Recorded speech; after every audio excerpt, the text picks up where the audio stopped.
अभी हम थोड़ी देर पहले हम क्या यूज कर रहे थे, मीटर यूज कर रहे थे। और मीटर क्यों यूज कर रहे थे, बैटरी के वोल्टेज चेक करने के लिए, बैटरी के वोल्टेज चेक करने के लिए हम मीटर का इस्तेमाल कर रहे थे। अब वहां पर दो किस्म के वोल्टेज शो हो रहे थे, एक वोल्टेज ये वाला शो हो रहा था और एक वोल्टेज ये वाला शो हो रहा था। हमारे पास दो किस्म के वोल्टेज होते, डीसी वोल्टेज और दूसरा हमारे पास कौन से होंगे, एसी वोल्टेज।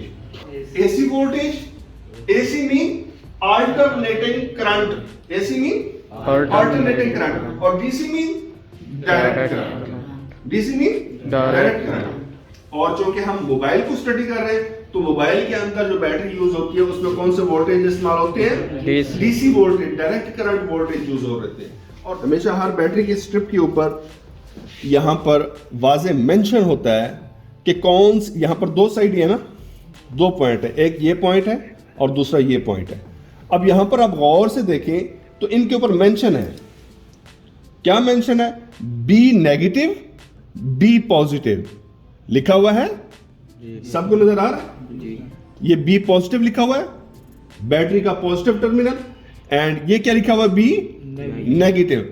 तो क्लियर है, हमें समझ आ जाना चाहिए कि यहां पर ये बैटरी का नेगेटिव टर्मिनल अटैच होगा और यहां पर बैटरी का पॉजिटिव टर्मिनल अटैच होगा।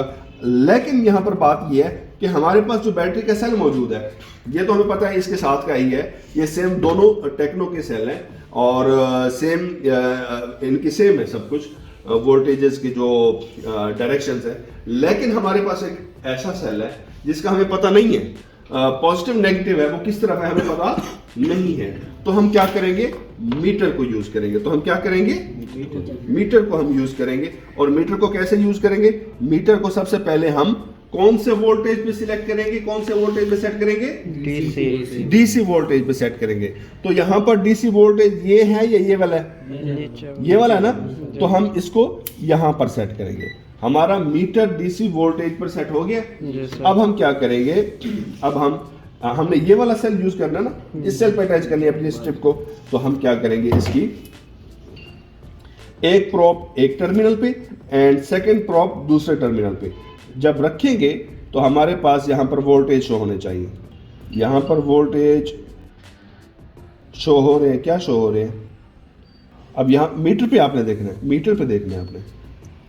एक तो सेल बिल्कुल ठंडा हुआ पड़ा है, इसके वोल्टेज बिल्कुल डाउन हुए पड़े हैं, ये शो कर रहा है सिर्फ एक वोल्टेज, वो भी नेगेटिव में। यहां आप देख रहे हैं, यहां पर नेगेटिव शो हो रहा है, नेगेटिव शो हो रहा है, नेगेटिव एक वोल्टेज शो हो रहा है।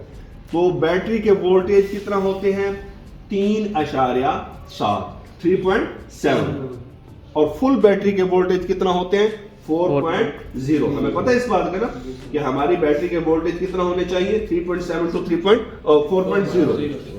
और ये एक वोल्टेज शो कर रहा है, तो इसका मतलब क्या है कि ये डाउन भी पड़ी है, इसके वोल्टेज डाउन में पड़े। अब हम इसको क्या करेंगे, उठाएंगे। इसको किस तरह उठाएंगे, पावर सप्लाई के जरिए, ठीक है, या बैटरी बूस्टर के जरिए हम इसको क्या करेंगे, इसके वोल्टेजेस को हम अप करेंगे। अच्छा, तो जहां तक बात आ रही थी, अब ये नेगेटिव में शो क्यों कर रहा है, नेगेटिव में शो क्यों कर रहा है, इसका मतलब ये है कि हमने प्रॉप्स को उल्टा लगाया हुआ है। इसका मतलब क्या, हमने प्रॉप्स को उल्टा लगाया हुआ है।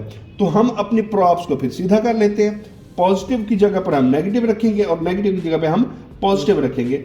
अब देखिए, अब वोल्ट, अब वो मैंने आ रहा है, अब मैंने नहीं आ रहा, ठीक है। अब कितने वोल्टेज शो हो रहे हैं, एक वोल्टेज शो हो रहे हैं। इसका मतलब ये है कि ये वाला जो पॉइंट है, ये वाला जो पॉइंट है, ये क्या है, नेगेटिव पॉइंट है। ये वाला पॉइंट क्या है, नेगेटिव पॉइंट है, और ये वाला पॉइंट क्या है, पॉजिटिव पॉइंट है, क्योंकि अब नेगेटिव मीटर पर शो नहीं कर रहा, पहले ये नेगेटिव शो कर रहा था। इसका मतलब ये था कि हमने नेगेटिव के ऊपर पॉजिटिव वाली प्रॉप रखी हुई है और पॉजिटिव वाले पर हमने नेगेटिव प्रॉप रखी हुई थी। बात क्लियर समझ आ गई है सबको?